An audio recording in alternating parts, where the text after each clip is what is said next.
আসসালামু আলাইকুম। অনলাইন ক্লাসে প্রিয় শিক্ষার্থীবৃন্দ, আমি তোমাদের সকলকে শুভেচ্ছা জানিয়ে আমি আজকে ক্লাস শুরু করছি। আমি আজকে ইসলাম ও নৈতিক শিক্ষার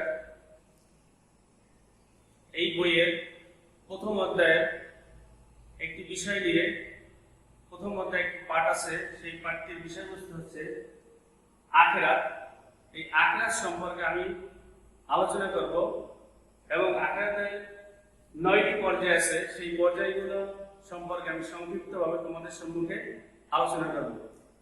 প্রিয় শিক্ষার্থীবৃন্দ, তোমরা অবগত আছো আখিরাত কি, তারপর আমি তোমাদের সম্মুখে সংক্ষিপ্তভাবে আখিরাত সম্পর্কে পরিচয় পেশ করব।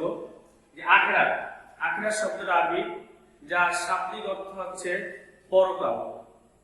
মানে আমাদের জীবনে দুইটা জীবন আছে, মানে একটা হচ্ছে ইহকালীন জীবন আর একটা হচ্ছে পরকালীন জীবন। ইহকালীন জীবন হচ্ছে আমরা এখন যে দুনিয়ায় জীবন যাপন করতেছি, মৃত্যুর আগ পর্যন্ত জীবনটা, এটাই হচ্ছে ইহকালীন জীবন।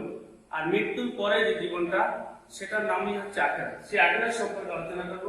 আখিরাত শব্দ অর্থ পরকাল। মৃত্যুর পরবর্তী জীবনকে বলা হয় আখিরাত। মৃত্যুর পরেই যে জীবনটা শুরু হয়, এটার নামই হচ্ছে আখিরাত। আর এই আখিরাতের জীবন অনন্তকালের। এই জীবনের শুরু আছে, শেষ নেই। আমাদের দুনিয়ার জীবনের শুরু আছে আর শেষও আছে, কিন্তু এই যে আখিরাত, এই আখিরাতের জীবনের শুরু আছে, শেষ নেই। এই জীবনে কয়েকটি পর্যায় আছে, কয়েকটা স্তর আছে। আমি স্তরগুলো আমি তোমাদের সম্মুখে সংক্ষিপ্তভাবে আলোচনা করব। এখানে কয়েকটা স্তর, আমি যে 9টি স্তর আছে, 9টি স্তরের মধ্যে একটি হচ্ছে, প্রথমে হচ্ছে মৃত্যু, তারপরে কবর, তারপরে কিয়ামত, এরপরে হাসর, মিজান, সিরাত, শাফাআত, জান্নাত, জাহান্নাম। পর্যায়ক্রমে মৃত্যুর পরে বা মৃত্যু থেকেই যেহেতু আমাদের পরকালীন জীবনের শুরু, বলা হয় মৃত্যু হচ্ছে আখিরাত জীবনের প্রবেশ দ্বার, মানে দরজা। তো এই মৃত্যুর মাধ্যমে আমরা আখিরাত জীবনে প্রবেশ করি। তো এই মৃত্যুটা, এই প্রত্যেকটা স্তরে হচ্ছে কিন্তু আমাদের পরকালীন জীবনের স্তর বা পর্যায়। 9টার মধ্যে একটি হচ্ছে মৃত্যু। তো মৃত্যু কি? মৃত্যু সম্পর্কে আমরা অবগত আছি। মৃত্যু হচ্ছে, আমরা জানি যে কোরআন এবং হাদিসে উল্লেখ আছে, এবং আমরা স্বাভাবিকভাবে আমরা এটা বুঝি যে যার জন্ম আছে তার মৃত্যু আছে। যে একবার জন্মিবে তার মৃত্যু হবে, আজ হোক কাল হোক। এই মৃত্যু থেকে কেউই রেহাই পাবে না। মৃত্যুকে বলা হয় আখিরাতের প্রবেশদ্বার। আল্লাহ রাব্বুল আলামিন পবিত্র কোরআনে ইরশাদ করেছেন, কুল্লু নাফসিন যায়িকাতুল মাউত, প্রত্যেক প্রাণী মৃত্যুর স্বাদ গ্রহণ করবে। অতএব যেহেতু আমরা প্রাণী, আশরাফুল মাখলুকাত, সৃষ্টির সেরা জীব, আমাদের মৃত্যু একদিন হবে। এই মৃত্যু থেকে কি হই, আমরা নাজাত পাবো না, রক্ষা পাবো না, এখানে প্রবেশ করতেই হবে। গেল মৃত্যু। এরপরে আছে কবর। কবর হচ্ছে আখিরাতের স্তরের 2 নম্বর স্তর। মৃত্যুর পরেই কবর।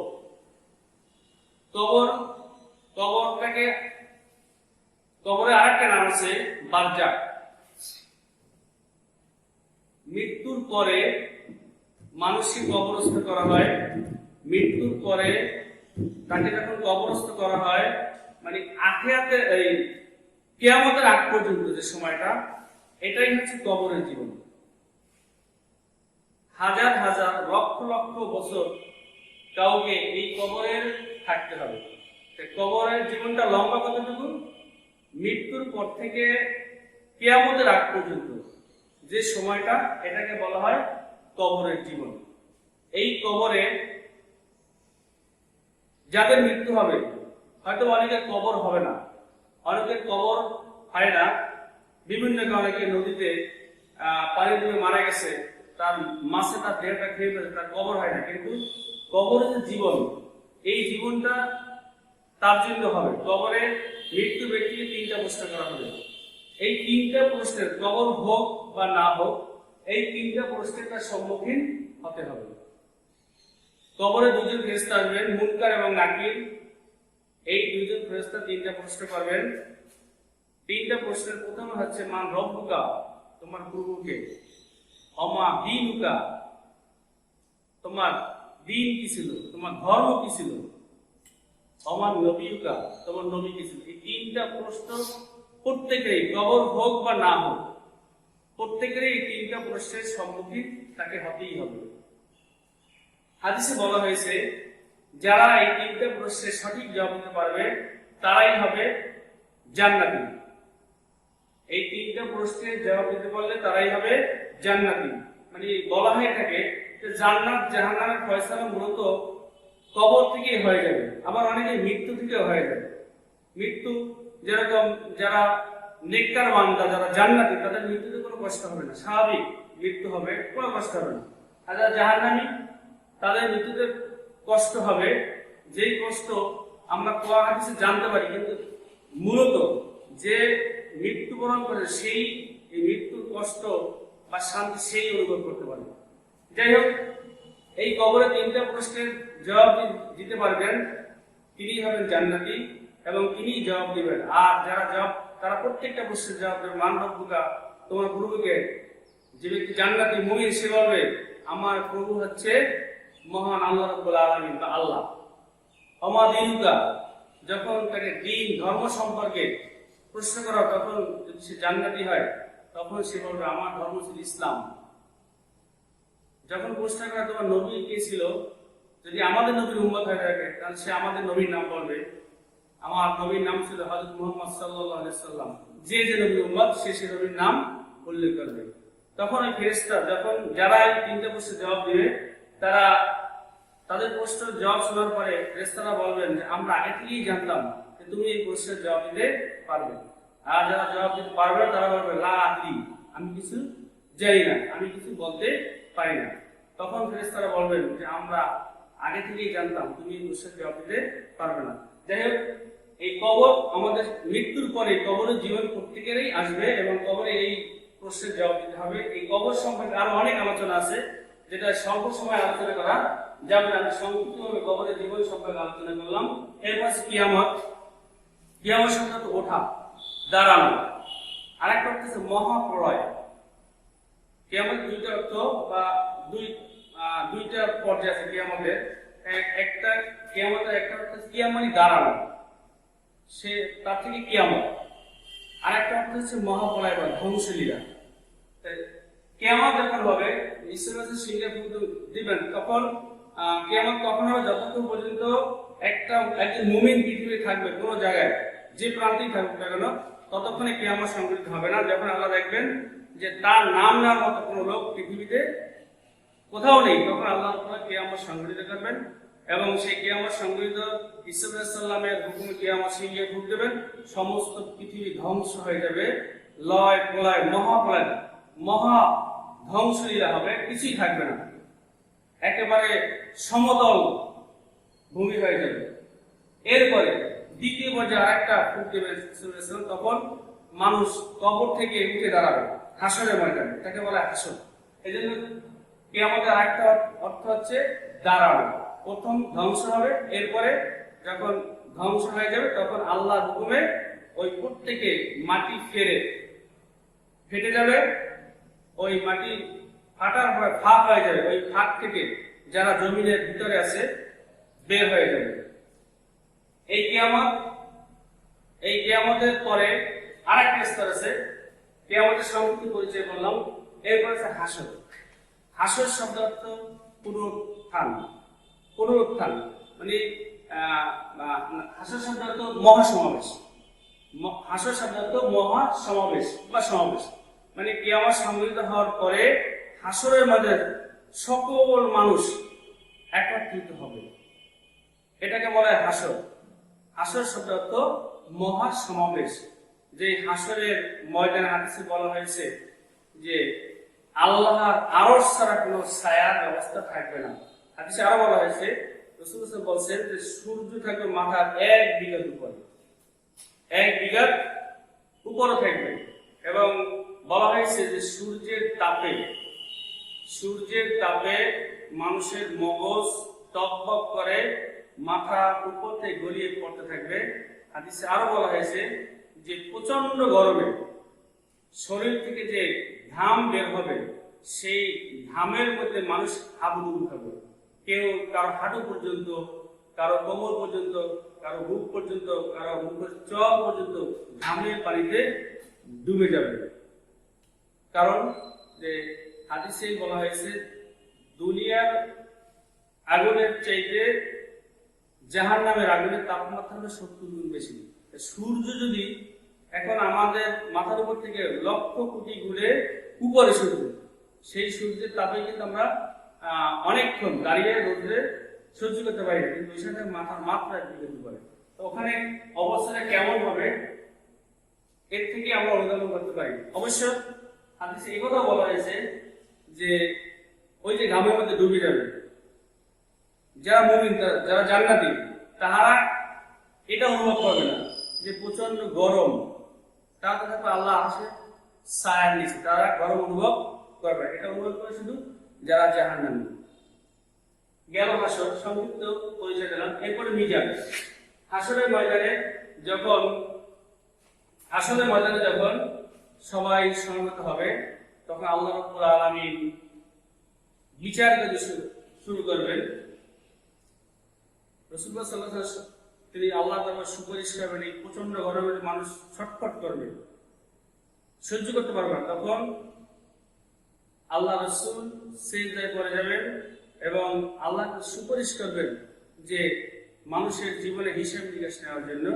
আল্লাহ রাব্বুল আলামিন হিসাব নিকাশ নেবেন এবং হিসাব নিকাশ নেওয়ার সময় আল্লাহ রাব্বুল আলামিন এই মিজানে আমাদের জীবনে যে নেক কাজ করেছি, পাপের কাজ করেছি, এই মিজান শব্দ দাড়ি পাল্লা।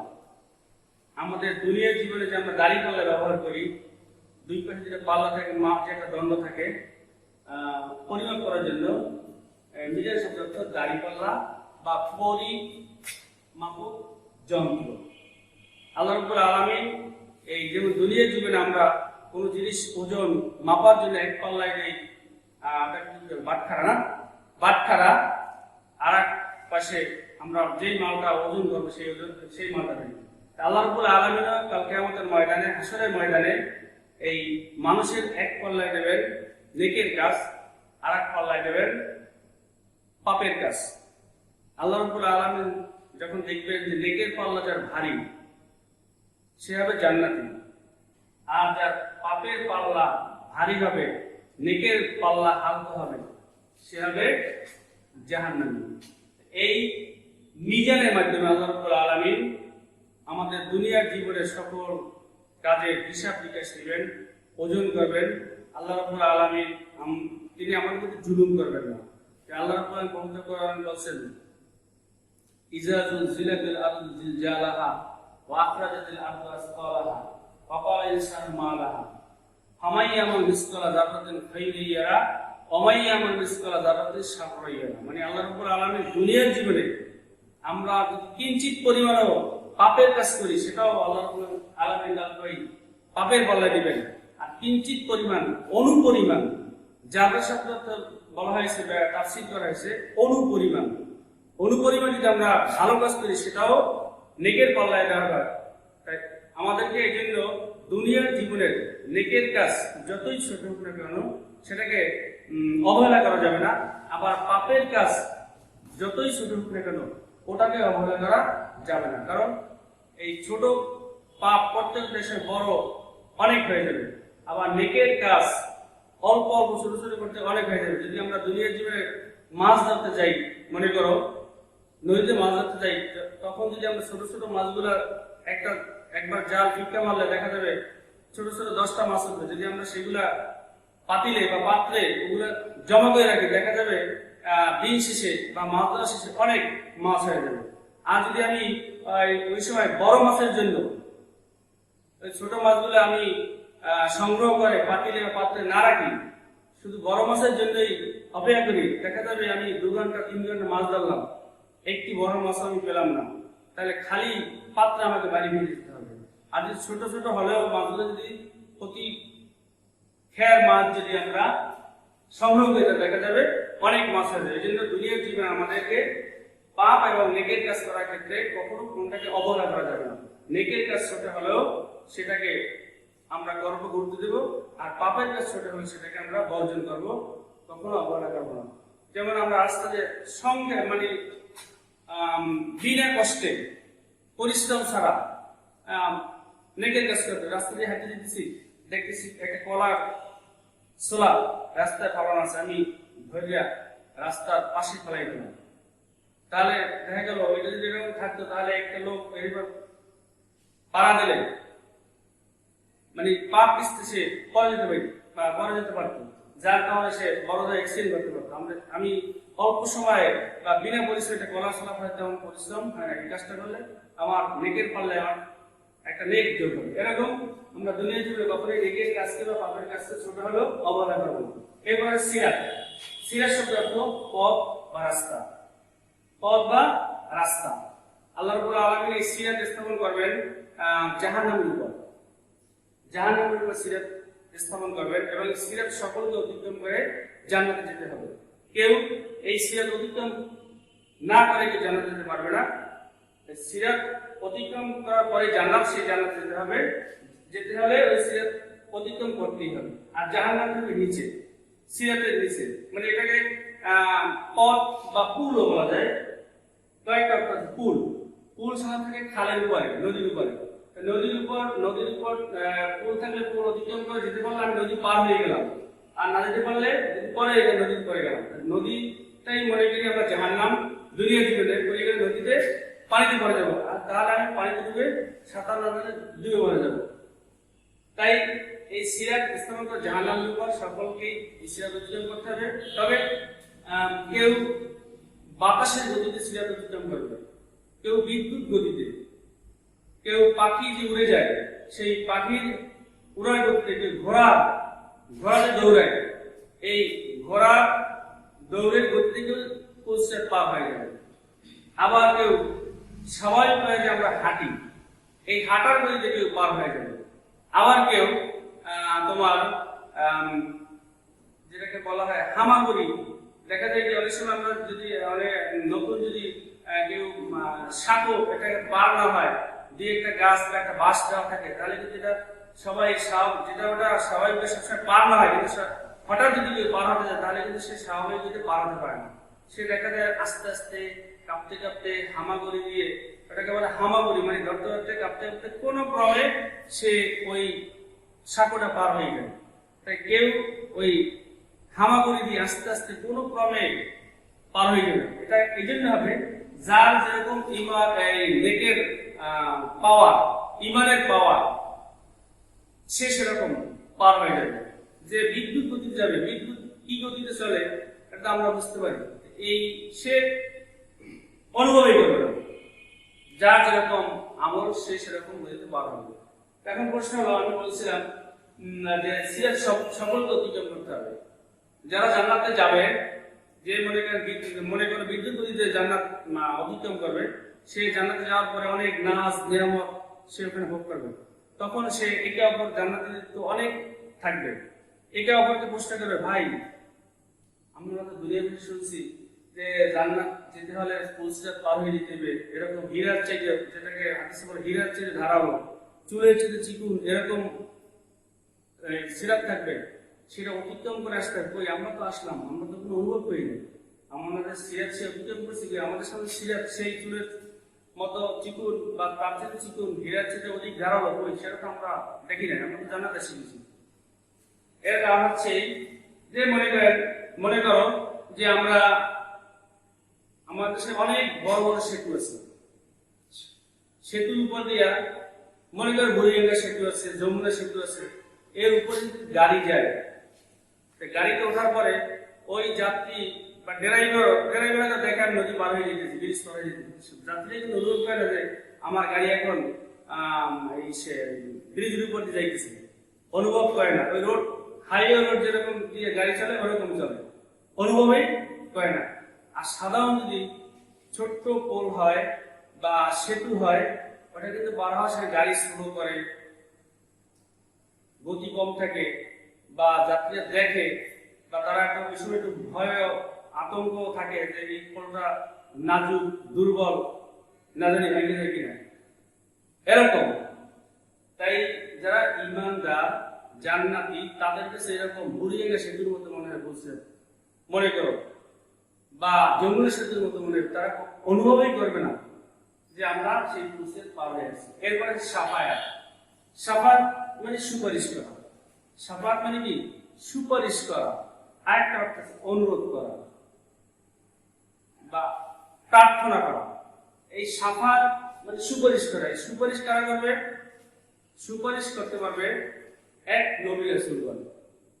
এরপরে যারা পুণ্যবান নেককার বান্দা, যারা আল্লাহর প্রিয় বান্দা, যারা আল্লাহ বলি, যেরকম একটা উদাহরণ দেয়, ইমাম আবু হানিফার নাম তোমরা অনেকেই শুনছো। এই ইমাম আবু হানিফা সে 40 বছর ফজরের ঈশার নামাজের ওযু দিয়া ফজরের নামাজ আদায় করছে।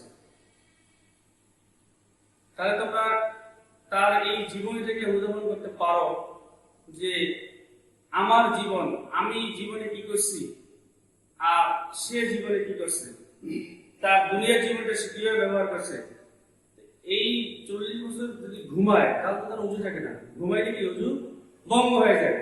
বুঝা গেল সে 40 বছর সে রাত্রে ঘুমায় না। ঈশার নামাজ পড়ার পরে সে সারা রাত নফল নামাজ অন্যান্য ইবাদত কাটাই দিয়েছে, ফজর নামাজ ওই ওযু দিয়ে শেষ করছে। এই সমস্ত আল্লাহর যে প্রিয় বান্দা আছে, এই সমস্ত আল্লাহ যারা প্রিয় বান্দা, তারা কেউ কেউ সুপারিশ করতে পারবেন। এই হলো শাফাত, সুপারিশ করা। সুপারিশ করবে কাদের জন্য? আবার কেউ হচ্ছে যে জান্নাতে গেছে কিন্তু তার স্তরটা, তার মর্যাদা আরো বৃদ্ধির জন্য সুপারিশ করতে পারে। এরপর আছে শাফাতের পরে জান্নাত জাহান্নাম। প্রথমে জান্নাত।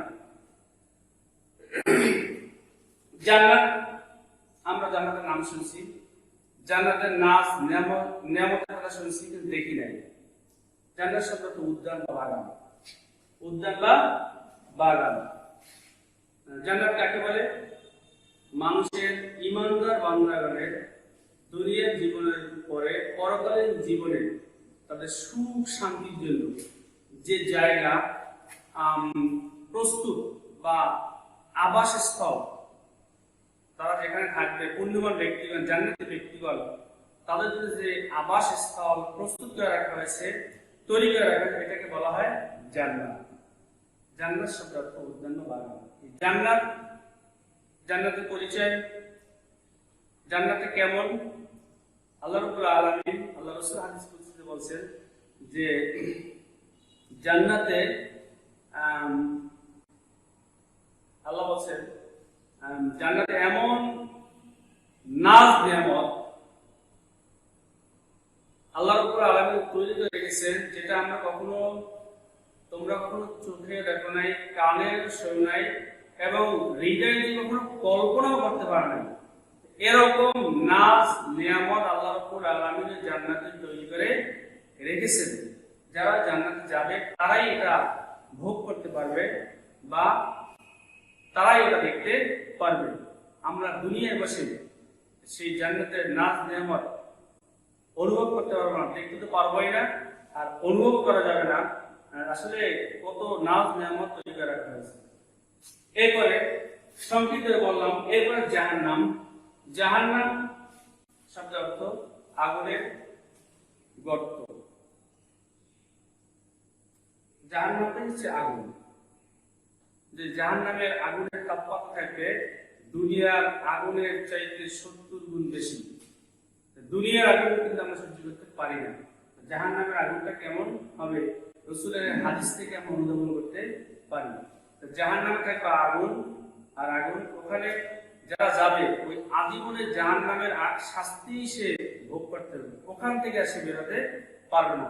আর আগে আমি জান্নাতের কথা বলছি, যারা জান্নাতে যাবে তারাও ওখানে জান্নাতের সুখ শান্তি ভোগ করবে, ওখান থেকে তার বের হওয়া লাগবে না, ওখানেই থাকবে। বিপরীত জাহান্নামে যারা যাবে তারাও ওখানে শাস্তি ভোগ করে থাকবে, কিন্তু ওই শাস্তি তারা রেহাই পাবে না, বের হতে পারবে না। যেমন যখন আগুনের তাপ সহ্য করতে পারবে না, তার সমস্ত শরীর আগুনে খসে পড়ে যাবে, তখন সে বলবে আল্লাহ আমাকে ঠান্ডা দাও, আমি আগুন সহ্য করতে পারি। তখন আল্লাহ আলামিন এমন ঠান্ডা দেবেন যে এমন ঠান্ডা দিবেন যেটা সে ঠান্ডাও সহ্য করতে পারবে না। তখন আবার বলবে গরমের কথা, মানে এই একটার পর একটা সে গরম বলবে যখন তখন আল্লাহ গরম দেবেন, আবার গরম যখন ঠান্ডা যখন চাইবেন তখন আবার ঠান্ডা দেবেন, কিন্তু কোনোটাই তার জন্য অনুকূল থাকবে না, কোনোটাই সে সহ্য করতে পারবে না। এরকমই জাহান্নামের শাস্তি ভোগ করতে থাকবে। শিক্ষার্থী বন্ধুরা, আমি এতক্ষণ আখিরাতের সংক্ষিপ্ত পরিচয়, আখিরাতের 9টি পর্যায় সম্পর্কে আমি তোমাদের সম্মুখে সংক্ষিপ্তভাবে পরিচয় পেশ করলাম। আশা করি তোমরা আমার এই পাঠ থেকে উপকৃত হয়েছো এবং আমার কথাগুলো বুঝতে পেরেছো। এরপরেও কোনো অস্পষ্ট থাকলে আমার মনে হয় যে তোমার পাঠ্য বইয়ের যে বইটা আছে, এই বইটা যদি তুমি বাড়িতে বসে অধ্যয়ন করো, দেখো, তাহলে যদি অস্পষ্ট থেকে থাকে সেটা বুঝতে পারবে। আশা করি আমি আমার এই কথাগুলোর মাধ্যমে বিষয়টা অনেকটাই তোমরা বুঝতে পেরেছো।